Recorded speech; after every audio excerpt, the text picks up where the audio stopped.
Hello everyone. तो लो जी आ गया खेसारी लाल यादव जी और यामिनी सिंह का एक बहुत ही बेहतरीन होली वीडियो सॉन्ग जो कि फुल वीडियो सॉन्ग में रिलीज हो चुका है।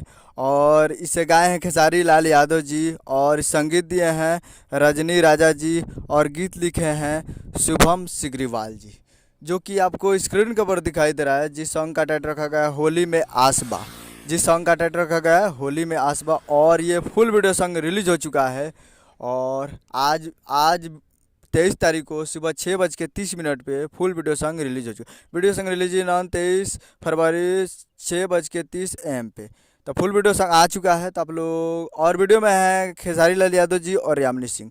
तो आप लोग अभी तक इस वीडियो को नहीं देखे हैं तो आप लोग जाइए और जाकर SRK music Bhojpuri YouTube channel पे आप फुल वीडियो सॉन्ग जाकर देख सकते हैं, जो कि काफ़ी ज़बरदस्त वीडियो सॉन्ग है। तो आप लोग जाइए और जाकर फुल वीडियो सॉन्ग देखिए और प्यार दीजिए, काफ़ी ज़बरदस्त है। तो जाइए और देखिए। उम्मीद करूँगा वीडियो अच्छा लगा तो चैनल को सब्सक्राइब बेल आइकन प्रेस कर दीजिए तो कैसे खेसारी लाल यादव जी का लेटेस्ट न्यूज़ लाते रहे और वीडियो को एक लाइक कर दीजिए। मिलते हैं अगले वीडियो में, तब तक के लिए जय हिंद जय भोजपुरी।